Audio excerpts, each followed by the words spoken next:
Oh, things are about to get really exciting as the Dodgers head to San Diego. Hi, everybody. I'm Jim Rodriguez. Welcome to yet another edition of Dodgers Latest here on our YouTube channel. I want to thank you, as always, for the support, the comments.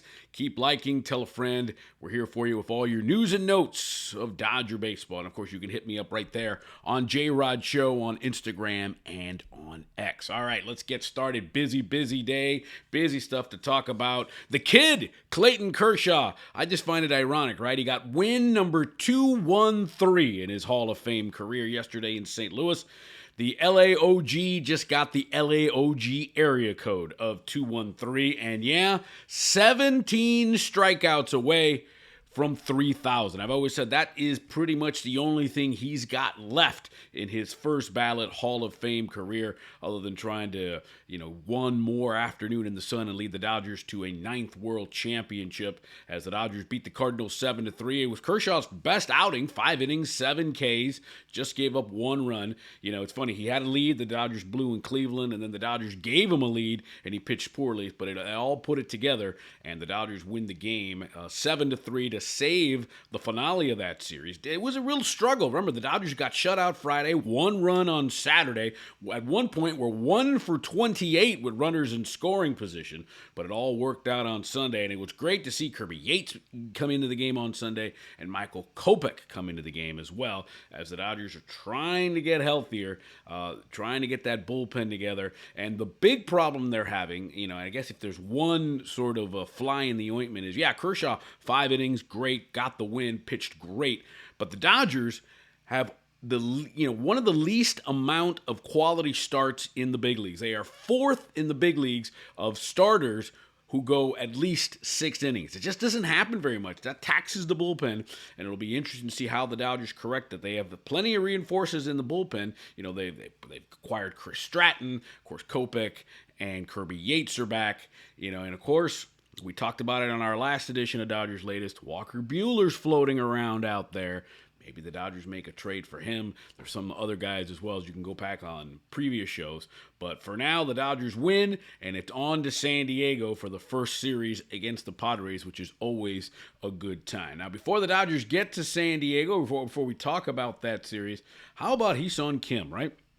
What an absolute week he's had. He's been a wagon, hitting .529. He's hitting .414 this season. 2 more runs batted in yesterday, and he made an unbelievable catch out in the outfield. And it just goes to show you that, listen, the Dodgers did the right thing, right? They signed him from Korea to a nice big contract, and they started him in the minors. They just felt during spring training that he just couldn't catch up to the velocity of major league pitching, and they saw that in spring training. So he went down to Oklahoma City, got right, showed what he can do, and he has been an absolute menace both on the base paths, in the outfield as a center fielder. Remember, he's an infielder, and the Dodgers have got him playing center field. He is basically, I guess you could say he's Chris Taylor, right? In terms of he can play second, he can play short, he can play the outfield, and he has just done an absolute bang-up job. And, of course, he'll get his first taste of a really big, heated series as the Dodgers go to San Diego. And what I love, I guess he had a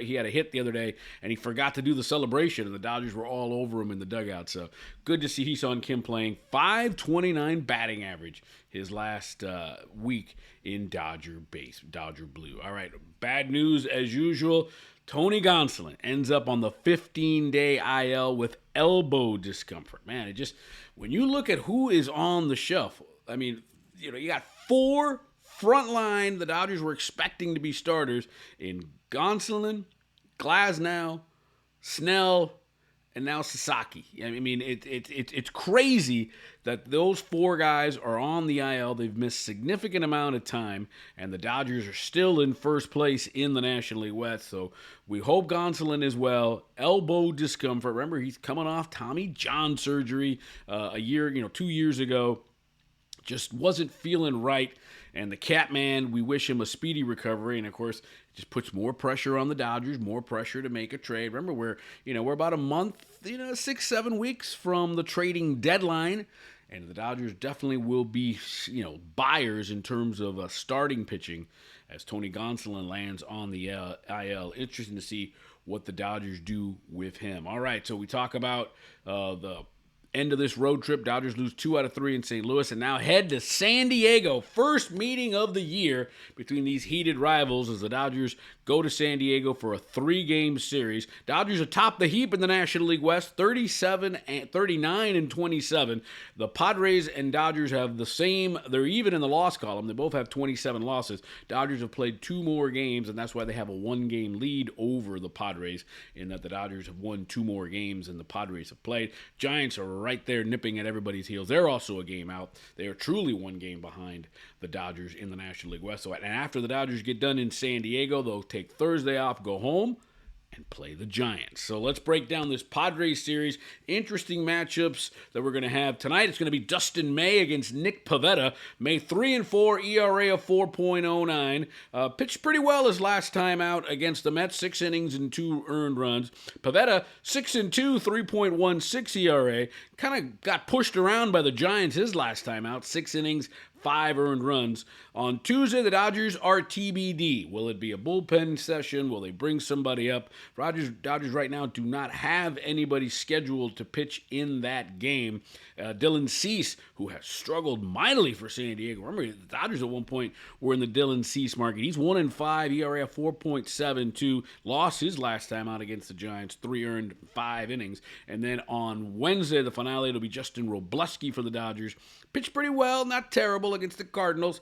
4 earned, 6 innings. One of the few Dodger starters that have gone 6 innings, by the way, in that 7-0 loss. And then he will face Randy Vasquez for the Padres, who's 3-4 with an ERA of 3.69.